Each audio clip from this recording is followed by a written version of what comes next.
أعوذ بالله من الشيطان الرجيم بسم الله الرحمن الرحيم السلام عليكم ورحمة الله وبركاته. Welcome back to the Quran series on verses on developing a strong moral character. We have invited experts, scholars and laypersons to reflect on Quranic verses that help not only Muslims but every human being develop a strong moral character for a better life and for a better world. We follow that verse of the Quran that reminds us, Alif Lam Mim ذلك الكتاب لا ريب فيه هدى للمتقين الذين يؤمنون بالغيب ويقيمون الصلاة ومما رزقناهم ينفقون.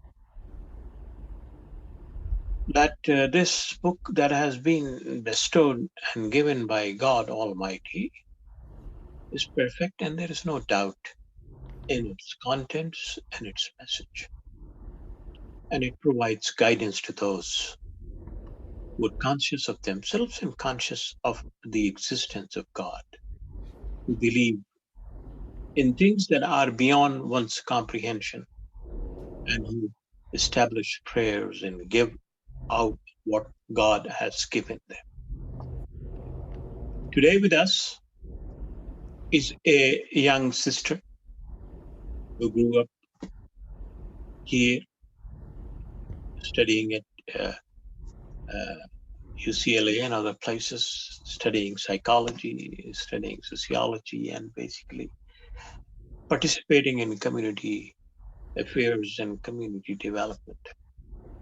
She is the author of a book which basically gives us an idea of how to bring about change in one's life. And I would ask her to briefly state the goals of that book and slightly give us an introduction of what she wrote. She is the advocate of happiness. She is a champion of happiness, and that is what she does, that how we could live a happy life regardless of our age and regardless of our place of residence. The Samia is Bano, Sister Samia Bano is well known in the Los Angeles community circles, and she would be reflecting on certain verses of the Quran, uh, which would basically emphasize on this aspect of strong moral character. So, welcome, Sister Samia, for this reflection. Before you actually go to describe those verses, it would be useful for our readers to know what you have written and where they can get that book. Thank you, Dr. Aslam. So, I'm the author of Make Change Fun and Easy: How to Create Inner Peace to World Peace in 3 Simple Steps. And that's what the book is about: how to create inner peace to world in 3 simple steps, and to do it in a way that makes change fun and easy. And to get the book, you can just go to the website makechangefunaneasy.com. Uh, so, okay, should I just go ahead and Yes, jump please. into the Yes, reflections? yes, yes, please. Okay.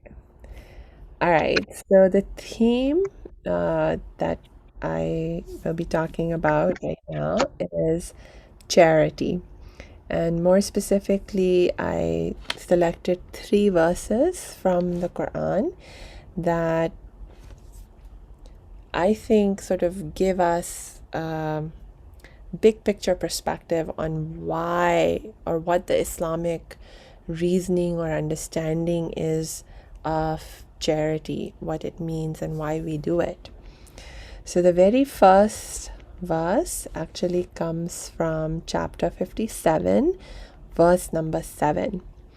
And I'll just read the English translation.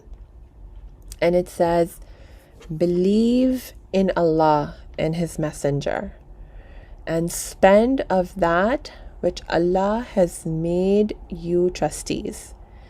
For those of you who believe and spend, for them is a great reward. So believe in Allah and His Messenger and spend of that which Allah has made you trustees.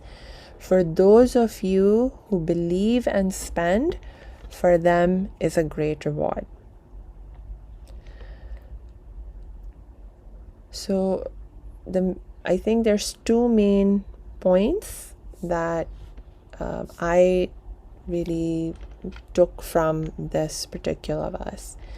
The first is the very direct and intimate connection that Allah is making for us between our belief in Allah, or rather, more precisely, our having iman or faith in Allah, and our giving and spending from what He has given us. And so basically, spending of what Allah has given us, or in other words, doing charity, is actually an act of iman. At least if we are Muslims and if we are working within the Islamic framework, our giving, our charity has to be an act of iman.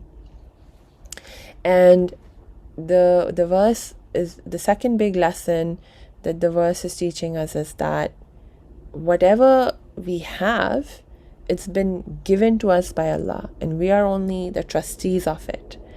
And so for this reason also, it becomes extremely important that what we spend and how we spend it, that we do it in a way that is pleasing to Allah and in alignment with what we believe Allah wants from us and of us.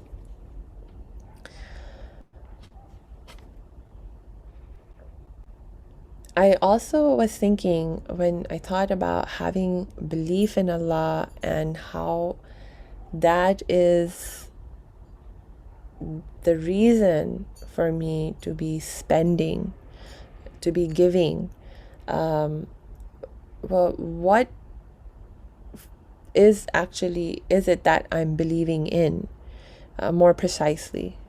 What am I actually believing about Allah and about His Messenger that leads me, motivates me to give as Allah directs and wants me to do? And so clearly one of the things that we must believe in, that is reflected in this verse, is the idea of, that Allah is actually the creator and sustainer of everything that is, and we are just trustees, right? And so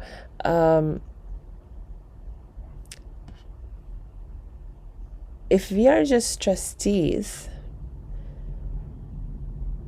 then our giving is not just something nice that I can choose to do whenever I want, but it actually becomes a responsibility that I have, and thinking about my giving, my spending as a responsibility, as a duty that I have, of which I'm accountable to Allah. I think that creates a huge mindset shift, compared to if we were giving not as an act of iman. And so when we don't give as an act of iman, what happens? What does that look like? And that's what the other two verses that I want to reflect on right now touch upon. So in chapter 107, verse 3, it talks about people who do not feel the urge to feed the poor. So they don't feel the urge to feed the poor. And in verse number 264 from chapter 2, it says, O you have attained to faith, do not deprive your charitable deeds of all worth by reminders of your generosity and hurting the feelings of the needy, as does the one who spends his wealth only to be seen and praised by men, and believes not in God and the last day. For his parable is that of a smooth rock with a little earth upon it, and then a rainstorm smites it and leaves it hard and bare. Such as these shall have no gain whatever from all their good works, for God does not guide people who refuse to acknowledge the truth.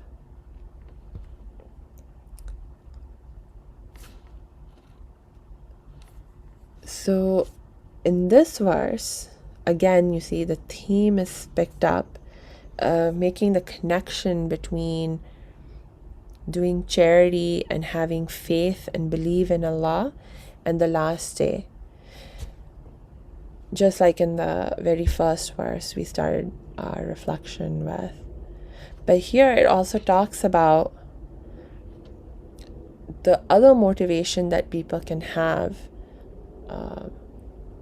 when they're doing charity or giving, when it doesn't come from a place of iman in Allah, and that is to be seen and praised by men. And God says when you do that, when you give, when you spend of your wealth only to be seen and praised by men, that actually deprives your charitable deeds of all worth. So it's like you might as well not bother.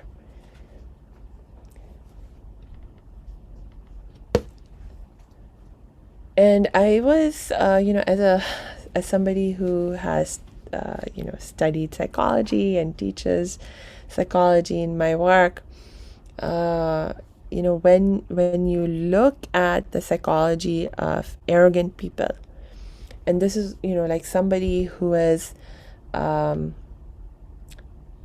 doing charity to be seen and praised by people, who is showing off what they're doing by giving reminders of their generosity and hurting the feelings of the people that they're giving to. This person, to me, is very clearly showing an arrogance in their character. They believe that they're better than others, which is the essence of arrogance. And so in psychological research, we learn that underlying arrogance, there is insecurity. The people who are engaging in this kind of arrogant, antisocial behavior, they actually have insecurities. And if you look at this verse, you see that the verse actually gives us a clue about what these people's insecurity is, right? It's like they give reminders of their generosity and say hurtful things because they need to be seen and praised by men. So they have this need to be seen and praised by men. Why? Because they have some kind of insecurity. There's something that they're needing and wanting, and they feel they cannot get it, or they don't know how to get it in any better way than to show off, than to try and get this praise and to be seen by people. So they clearly feel like they're missing something. They don't know how to get it in any better way than to engage in this kind of arrogant behavior. And so for me, this connects to the idea of our having iman in Allah and our giving being an expression of our iman in Allah. And you say, okay, what do I actually have iman in when I say I have iman in Allah? So I, as a Muslim and as a Mu'min, I have iman, I have faith, I have trust in that Allah loves me, Allah is taking care of me, and will provide for everything that I need. And so when I really truly believe that, then I do not need to be seen and praised by men anymore.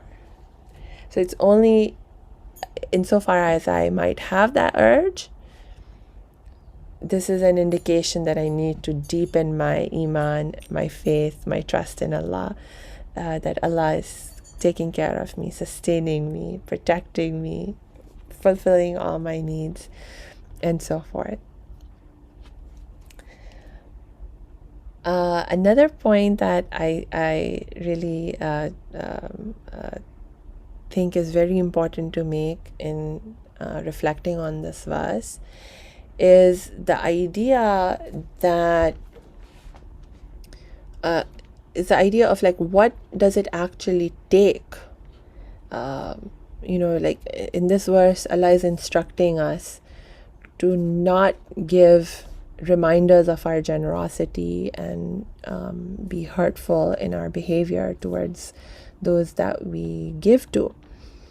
But in order for us to not behave in a certain way, what has to be true about the way we think and what we believe? Because this is another extremely important fundamental concept that we learn in psychology, is that our behavior is actually driven by our thoughts and our beliefs. So it's not if you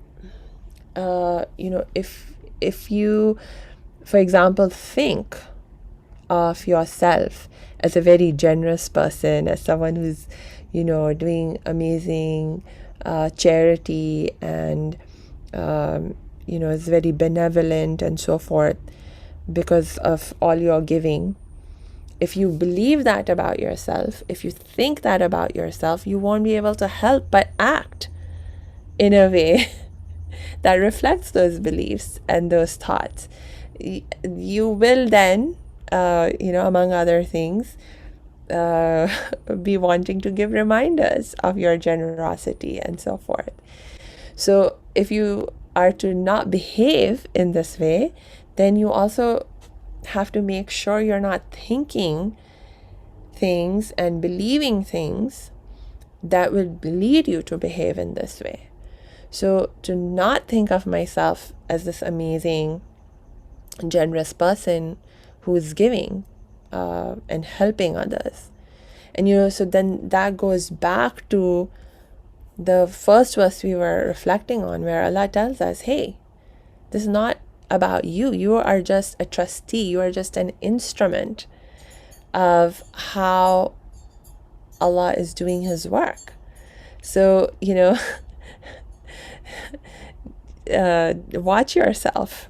You're just a trustee. You're just an instrument that Allah is using to provide and to help you and help others.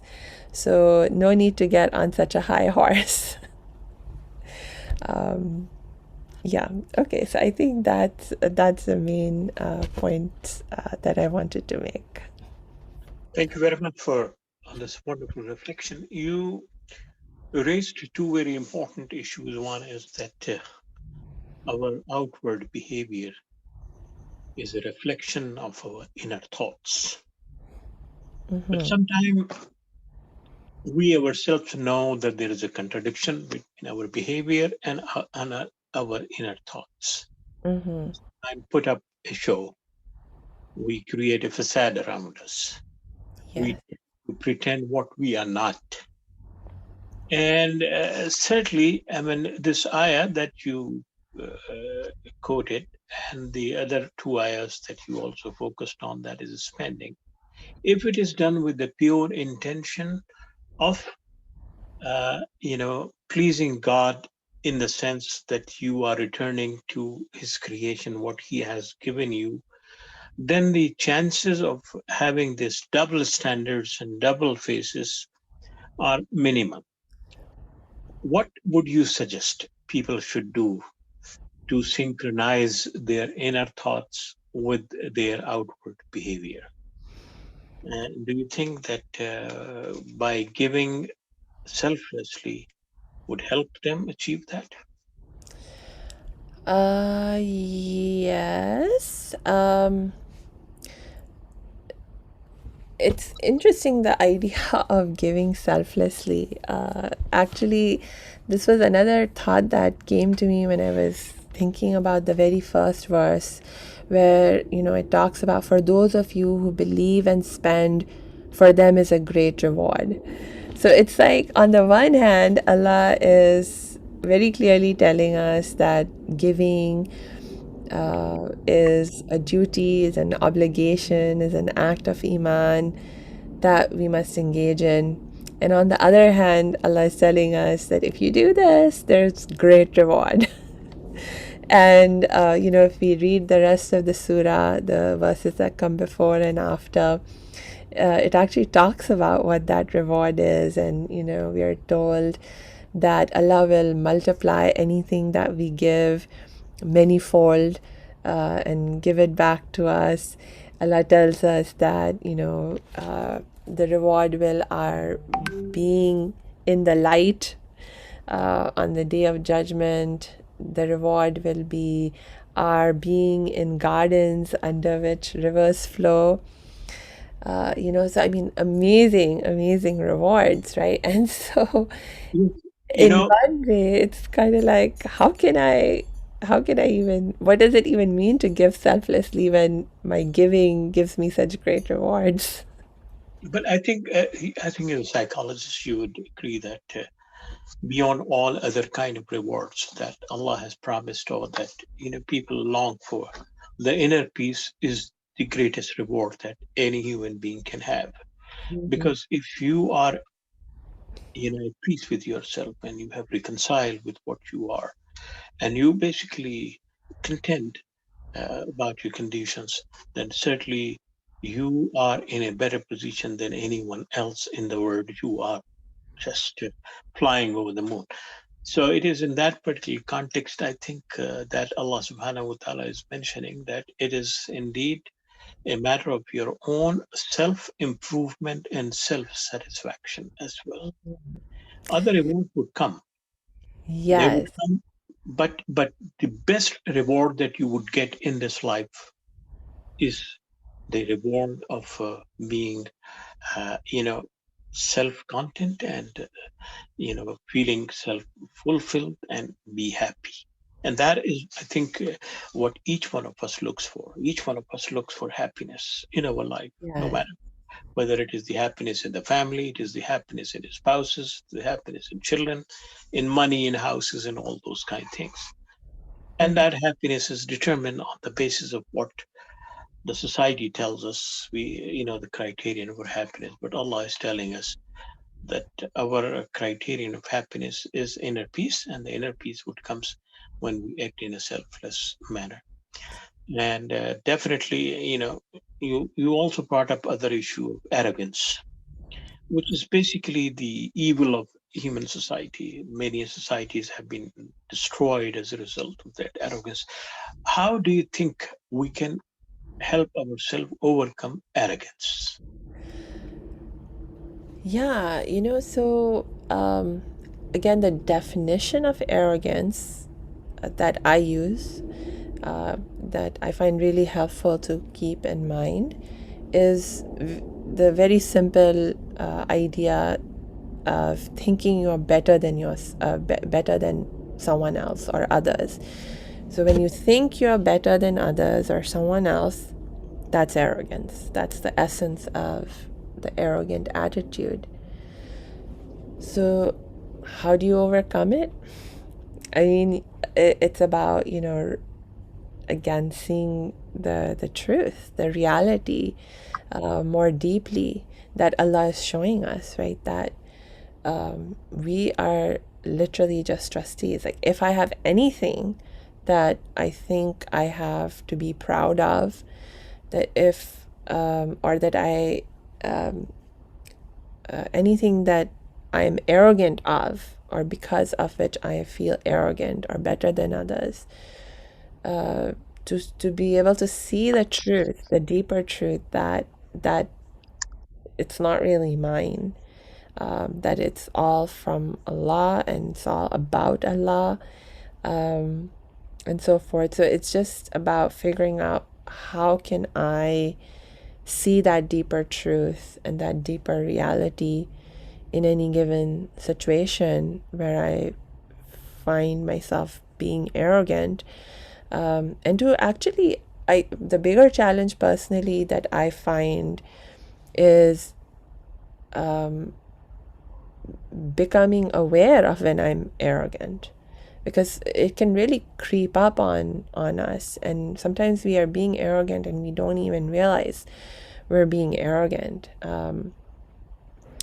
And so to learn to become more aware of all the different ways arrogance can look, I think is very important, and then you can take steps to check it.